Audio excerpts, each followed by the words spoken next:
जय हिंद, नमस्कार। कैसे आप सभी? आई हो आप सभी बहुत ही अच्छे होंगे। तो उधर 2 दिन से वीडियो हम अपलोड नहीं कर पाए थे, कुछ वजह था, लैपटॉप में कुछ प्रॉब्लम आ जाता है, ठीक है ना। तो ये फाइनली तो अभी बिल्कुल सब चीज़ ठीक ठाक है। तो आपका हिस्ट्री का जो पार्ट आपका चैप्टर 2 चल रहा था, उसका आज का पार्ट मेरा 3 है और लास्ट पार्ट होगा सब्जेक्टिव का, ठीक है। यदि आप उन सभी वीडियो को अगर नहीं देखे हैं, ठीक है ना, चैप्टर 1 भी पूरा अपलोड कर दिए सब्जेक्टिव ऑब्जेक्टिव, और चैप्टर 2 का पार्ट 2 तक अपलोड कर दिए, ये हमारा पार्ट 3 है, ठीक है। आप उसे जरूर देख लीजिएगा। उन सभी वीडियो का लिंक जो है ना इस वीडियो के डिस्क्रिप्शन में दे देंगे, ठीक है।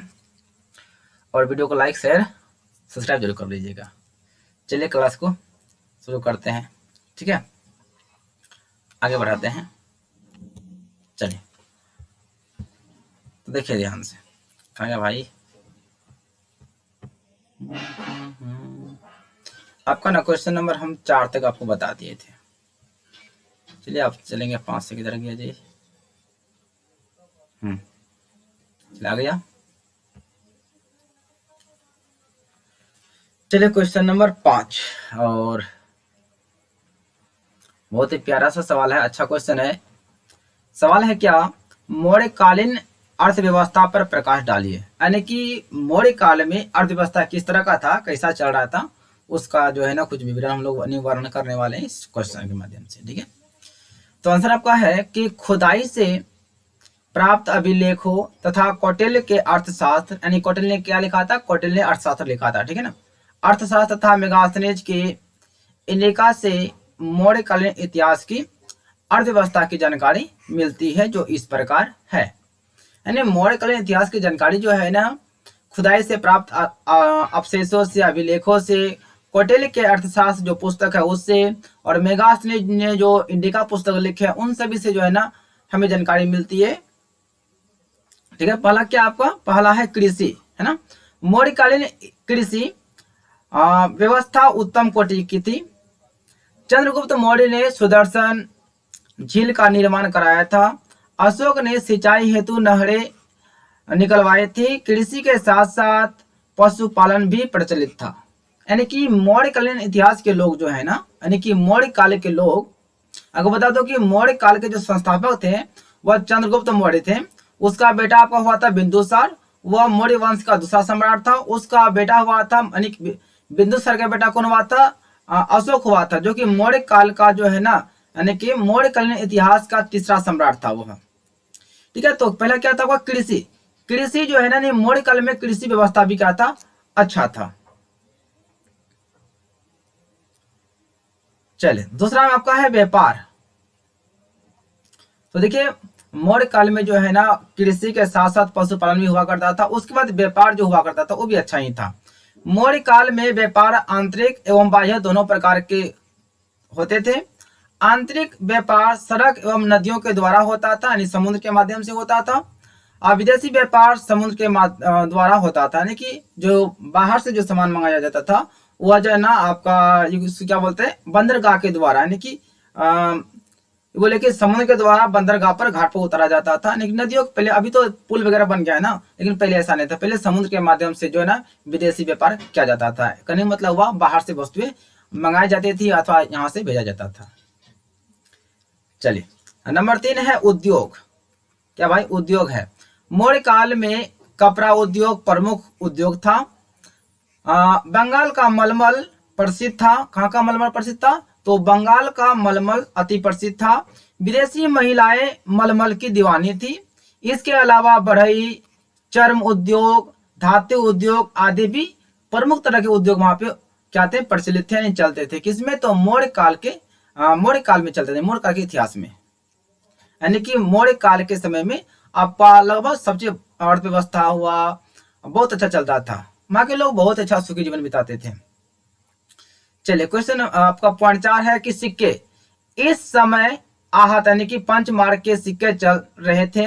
मौर्य काल में चलने वाले सिक्के, ठीक है, चलने वाले सोने के सिक्कों को निष्क, चांदी के सिक्कों को कस्पिन एवं तांबे के सिक्के को काकिनी कहलाते थे। यानी मौर्य काल में जो सिक्का चलता था तो सोना का सिक्का क्या कहा जाता था? सोने के सिक्के को निष्क कहा जाता था, और चांदी के सिक्के को कस्पिन कहा जाता था, और तांबे के सिक्के को और काकिनी कहा जाता था। ठीक है, सिक्के के साथ साथ वस्तु विनिमय भी प्रचलित था। वस्तु विनिमय का मतलब होता है एक वस्तु के बदले दूसरी वस्तु का लेन देन करना, यानी कि वस्तुओं का लेन देन करना, तो वस्तु विनिमय प्रणाली कहलाता है। ये हमारा क्या था, मौर्य कालीन इतिहास का क्या था, अर्थव्यवस्था था। तो आइए अगला क्वेश्चन पे चलते हैं। क्वेश्चन नंबर हमारा नेक्स्ट है, क्वेश्चन नंबर आपका 6 है कि अशोक के धम्म से आप क्या समझते हैं। यदि आप एग्जाम 2023 में देने वाले हैं, 2022 में अपना तैयारी कर रहे हैं, एग्जाम आप 23 में देने वाले हैं, तो आपके लिए क्वेश्चन ना बहुत ही वीवीआई क्वेश्चन है। हम तो यही बोलेंगे कि आप इसे नोट कर लीजिए। जितना भी आपको हम बता रहे हैं ना इंटर वाले, आप सब इसको नोटबुक में अपना नोट कर लीजिए। ठीक है ना, इससे बाहर नहीं आने वाला है। लेकिन आप बात करेंगे इस क्वेश्चन का ना, तो अशोक के धम्म बहुत ही वीवीआई क्वेश्चन है, मोस्ट इंपोर्टेंट क्वेश्चन है, आप इसे जरूर नोट कर लीजिएगा। ठीक है, यदि आपको अगर सर पढ़ाए हैं तो आप उसमें वीवीआई मार लीजिए, अपना सर का पढ़ाया हुआ नोट से भी पढ़ सकते हैं, कोई दिक्कत नहीं है। ऐसा बात नहीं कि आप मेरा ही नोट्स पढ़िए, ऐसा कोई बात नहीं। लेकिन हाँ, इस क्वेश्चन पे विशेष आप ध्यान दीजिएगा।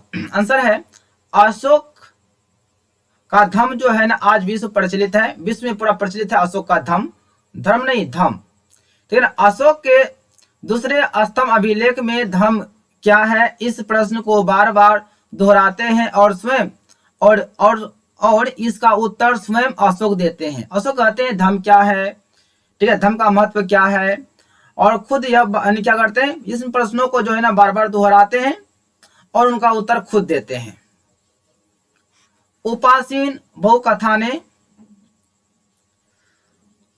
दया सचे सोचिए चक्षु दाने पीमे बहुविधे दिने दुपदा, यानी कि इसका अर्थ यह हुआ, ठीक है, यह तो दोहाम लिखा हुआ है, अशोक ने लिखे, अर्थात इसका अर्थ यह हुआ कि पापहीनता है, मृदुता है, साधुता है, अत्यधिक कल्याण है, दया है, दान है, सत्यवादी है, पवित्रता है, यही अशोक का धम्म है। अशोक का धम्म का मतलब यह हुआ, अशोक का धम्म वह है जो पवित्र है, जो साधुता है, जो मृदुभाषी है, जो कल्याणकारी है, जो दयावान है, लोगों के दया की भावना रखता हो, जो सत्यवादी हो, जो पवित्र हो, जो कभी झूठ नहीं बोलता, यह अशोक का क्या था, धम्म था। अशोक का कहना था कि असहाय व्यक्ति का सहारा करना है, उसका हेल्प करना है, साधुता प्रवृत्ति अपनाना है, मतलब अहिंसा, मतलब हिंसक नहीं करना, अहिंसा प्रवृत्ति से रहना है, किसी को मारकाट नहीं करना है, बिल्कुल साधु प्रवृत्ति से जीवन बिताना है, यह अशोक का क्या था, धम्म था। चलिए, अशोक यह भी बताता है कि धर्म पालन के लिए आवश्यक है प्राणियों की हत्या न करना, यानी जो अशोक के धर्म पे चलेंगे वह जो है ना किसी भी प्राणी, चाहे आपका मनुष्य हो या कोई प्राणी हो, या जैसे कि पेड़ पौधा हो, गाय माल हो, इनका कभी हत्या नहीं करना चाहिए, यानी कि प्राणियों की हत्या न करना, किसी को क्षति नहीं पहुंचाना। फिर अशोक का धर्म में क्या कहता है कि माता पिता की सेवा करना, किसमें लिखा हुआ है, अशोक के धर्म में लिखा हुआ है। वृद्धों की सेवा करना, बूढ़े माँ बाप की सेवा करना, बूढ़ों का सेवा करना, आदर सम्मान करना, गुरुजनों का सम्मान करना, मित्रों, परिचितों, ब्राह्मणों, श्रमिकों एवं दासों के साथ अच्छा व्यवहार करना, अल्प व्यय एवं अल्प संचय करना, यानी कि थोड़ा खर्च करना है, थोड़ा जमा करना है नहीं करना है, बिल्कुल अपना धैर्य से जीवन को बिताना है, मस्ती में एकदम आराम से जीवन को एक साधु भेष में बिताना है, ज्यादा नहीं संचय करना, नहीं ज्यादा पैसा कमाना है और नहीं ज्यादा खर्च करना है, एकदम आराम से करना है। माता पिता की सेवा करना है, गुरुजनों की सेवा करना है, असहाय का जो ना सहारा बनना है, यह क्या था, अशोक का धर्म था। ब्राह्मणों के साथ, दासों के साथ, नौकरों के साथ एक अच्छा व्यवहार करना है, सादगीपूर्ण जीवन व्यतीत करना है, सादगीपूर्ण क्या करना है, जीवन को व्यतीत करना है। चलिए, तो अशोक के 5 दुर्गुण भी बताए गए हैं। अशोक ने 5 दुर्गुणों को बताए हैं। क्या बताए हैं, उग्रता, निष्ठुरता, क्रोध, गर्व एवं ईर्ष्या, ये जो मनुष्य को नहीं करना चाहिए। अशोक ने प्रजा कल्याण के लिए सड़क के दोनों ओर वृक्ष लगवाए हैं। अशोक जो है ना, देखिए अशोक क्या हुआ था, अशोक जो है ना पहले बहुत मारकाट करते थे, ठीक है ना, बहुत, मतलब उसका काम ही था क्या, अशोक का पहले काम क्या था कि मतलब दूसरे राज्य पे आक्रमण करना, वहां उस राज्य को अपने हैंड में लेना, अपने सत्ता में लेना, मतलब अपने राज्य में शामिल करना, लोग सताना। लेकिन जब कलिंग पे आक्रमण किया था और स्त्रियों ने उसके सामने आए थे युद्ध करने के लिए, तभी से जो है ना अशोक ने जो है ना पूरा अपना परिवर्तन, जीवन को ही परिवर्तित कर लिया। जो कि लाखों लाख हजारों की संख्या में हत्या करने वाले, लोगों को नुकसान पहुंचाने वाले अशोक आज जो है ना लोगों की सेवा करने लगे। देखिए यहाँ पे कितना अच्छा चीज लिखा हुआ है, यहाँ पे देखिए, राजा अशोक ने प्रजा के कल्याण के लिए सड़क के किनारे में क्या करने लगे, वृक्ष लगवाने लगे। क्योंकि जितने भी लोग गरीब असहाय लोग जाएंगे उस रास्ते से गुजरेंगे, अगर धूप में वह बेचैन हो जाएगा तो वृक्ष के छाया के नीचे जो है ना बैठकर आराम कर लेगा। सोचिए कितना अशोक ने अपने आप में परिवर्तन किया। ये तो अशोक का धम है। विश्राम आलय बनवाए थे तथा सभी के कल्याण के लिए उदारता का व्यवहार करने लगे थे। जो दूसरे सताने वाले वह दूसरे की सहायता करने लगे। अशोक ने बौद्ध धर्म प्रचार हेतु पाटलिपुत्र में तृतीय बौद्ध सम्मेलन का आयोजन भी करवाया था। वास्तव में अशोक का धर्म भारत में नहीं बल्कि विश्व में प्रसिद्ध है। अशोक का धर्म, सोचिए सिंपल सी बात है, जो लोग ऐसे व्यक्ति जो लोग सताते हैं, मारते हैं, उनकी हत्या करते हैं, यदि वह व्यक्ति लोगों की सहायता करने लगे तो सोचिए समाज में, गांव में, हर जगह कितना नाम होगा। तो अशोक का जो धम जो था केवल भारत के लिए नहीं था, पूरा विश्व में प्रसिद्ध था कि इतना बड़ा हत्या करने वाला, इतना जो है कि हिंसक प्रवृत्ति के व्यक्ति अपना जो ना वो सब चीज छोड़ के साधु प्रवृत्ति का अपनाने लगे, लोगों का कल्याण करने लगे। इस तरह को व्यवहार को देखकर ना काफी उनका पूरा विश्व में नाम होने लगा। चलिए अगला क्वेश्चन आपका है, चंद्रगुप्त मौर्य की जीवनी एवं उपलब्धियों पर प्रकाश डालें। चंद्रगुप्त मौर्य कौन थे? अशोक का दादा था, यानी कि बिंदुसार का क्या था, बाप था। और चंद्रगुप्त मौर्य यह मौर्य वंश का संस्थापक था। यूं कहे कि मौर्य वंश का प्रथम सम्राट कौन था आपका? चंद्रगुप्त मौर्य था। इसके बाद कौन आया था? बिंदुसार आया था, उसका बेटा हुआ। फिर उसका बेटा कौन हुआ? अशोक हुआ। सभी प्रतापी राजा हुआ करते थे। चलिए चंद्रगुप्त मौर्य भारत में मौर्य वंश का संस्थापक था। वह नंद वंश का विनाश कर मौर्य वंश की स्थापना 322 ईसा पूर्व में की थी तथा यूनानी शासक सेल्यूकस निकेटर को भी परास्त किया था। सेल्यूकस से संधि कर उसकी पुत्री हेलेना के साथ विवाह किया था। कौन? चंद्रगुप्त मौर्य। चंद्रगुप्त मौर्य का साम्राज्य विस्तार दूर दूर तक फैला हुआ था। यह जैन धर्म के अनुयायी थे। कौन? चंद्रगुप्त मौर्य जैन धर्म के अनुयायी थे। और उसका जो पोता हुआ था अशोक, वह क्या था? बौद्ध धर्म का अनुयायी था। इनकी मृत्यु से 298 ईसा पूर्व में श्रवण बेलगोला यानी कि मैसूर में पड़ता है, संलेखन क्रिया द्वारा की गई थी। यानी इनका जो मृत्यु हुआ था संलेखन क्रिया द्वारा आपका बेलगोला में मैसूर में हुआ था। ठीक है, यह तो आपका एक नोट्स है, आप इसे जो है ना आराम से उसको उतार लीजिए, आराम से अपना रेट कीजिए घर में। ठीक है ना, थोड़ा हम आपको थोड़ा समझा देते हैं।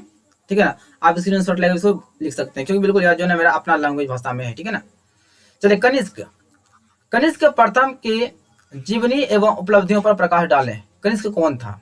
चलिए, कुषाण वंश के शक्तिशाली शासक कनिष्क थे। कौन थे? कुषाण वंश का सबसे प्रतापी शक्तिशाली राजा जो था वो कौन था? कनिष्क था। कनिष्क ने 78 ईस्वी में सम्राट बना था एवं 101 ईस्वी तक शासन किया। कौन? याद रखिएगा कि कनिष्क का राज आरोहण कब हुआ था? कनिष्क का राज आरोहण जो है ना, कनिष्क राजा कब बना था? वो 78 में बना था और 101 ईस्वी तक उन्होंने क्या किया? राज किया। कनिष्क के चीन के कुछ हिस्सों को जीत लिया था। कनिष्क ने, राजा जो कनिष्क था, उन्होंने चीन के कुछ हिस्सों को भी जीता था। कनिष्क ने कश्मीर में कनिष्कपुर नगर बसाया था या बनाया था? कनिष्क ने कश्मीर में कौन सा नगर बनाया था? कनिष्कपुर नाम का एक जो है ना नगर बसाया था। कनिष्क के शासन काल में कला एवं स्थापत्य कला का खूब विकास हुआ था। कनिष्क के शासन काल में चतुर्थ बौद्ध सम्मेलन का भी आयोजन हुआ था। अतः यह एक महान शासक था। कौन? राजा कनिष्क, जो कि आपका जो है ना कनिष्क वंश का, जो कुषाण वंश का क्या था? शासक था। यह भी एक प्रतापी राजा ही था। याद रखिए, इसमें एक क्वेश्चन आपसे भी याद रखिएगा अच्छी तरह से कि कनिष्क का राज आरोहण कब हुआ था? एग्जाम में आपका क्वेश्चन आया हुआ है। तो 78 ईस्वी में कनिष्क का राज आरोहण हुआ था। राज आरोहण का मतलब होता है कि कनिष्क राजा कब बना था, कुषाण वंश का राजा कब बना था? वो 78 में बना था और 101 ईस्वी तक उन्होंने क्या किया था? राज किया था। तो सोच लीजिए वह कितना दिन तक राज किया।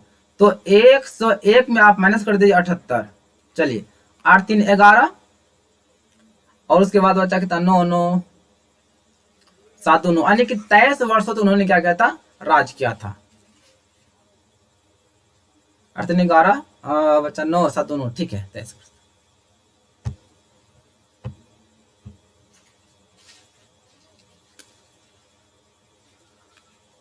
चलिए क्वेश्चन नंबर 9 है, गुप्त काल को स्वर्ण युग के नाम से क्यों जानते हैं। यानी गुप्त काल जो था, ठीक है, गुप्त काल का जो सम्राट था, जो राजा था, वह क्या था, समुद्रगुप्त था, ठीक है ना। तो गुप्त काल को सोने का काल क्यों कहा जाता है, स्वर्ण काल के नाम से क्यों जाना जाता है।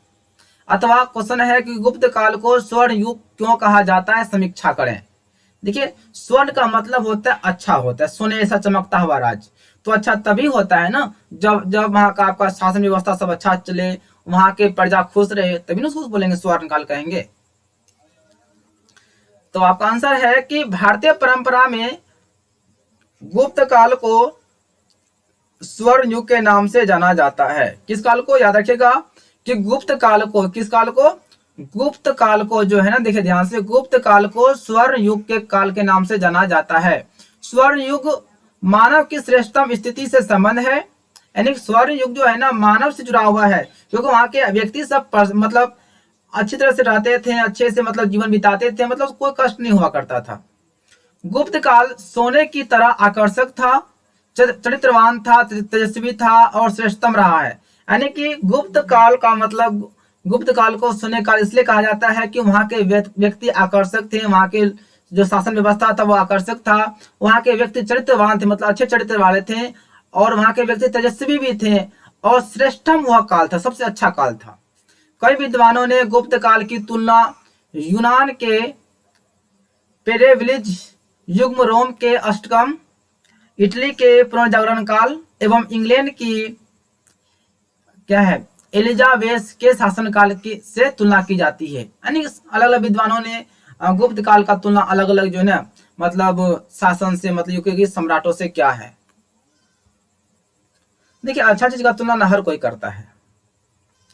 भारतीय के इतिहास के परिप्रेक्ष्य में गुप्त काल में ज्ञान विज्ञान कला एवं स्थापत्य एवं साहित्य आदि सभी क्षेत्र में काफी उन्नति पाई है। यानी कि गुप्त काल में कला व्यवस्था, शिक्षा, ज्ञान विज्ञान, साहित्य का ज्ञान, हर तरह से, यानी क्योंकि गुप्त काल में लगभग हर चीज का व्यवस्था था, तो इसलिए जो है ना गुप्त काल को स्वर्ण काल के नाम से जानते हैं। महानतम शासक चंद्रगुप्त विक्रमादित्य इसी काल में अपनी उपलब्धि पाई है। महान विद्वान जैसे आपका कालिदास, विरामिहिर आदि दरबार के 9 रत्न में भी शोभा बढ़ा रहे थे। यानी गुप्त काल के शासन काल में 9 रत्न रहते थे। 9 रत्न का मतलब हुआ 9 विद्वान जो कि उस राज दरबार की शोभा बढ़ाते थे।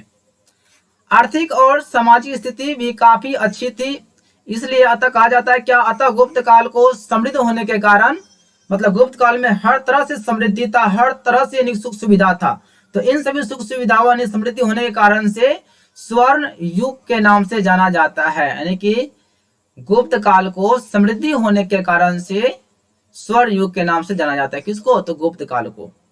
बहुत ही अच्छा क्वेश्चन था ये। चलिए क्वेश्चन नंबर 10 है, गांधार कला शैली की विशेषताओं का वर्णन करें। आंसर है कुषाण काल में विकसित कला की गांधार शैली को ग्रीक, रोमन, ग्रीको, बुद्धिस्ट और हिंदू यूनानी के नाम से भी जानते हैं।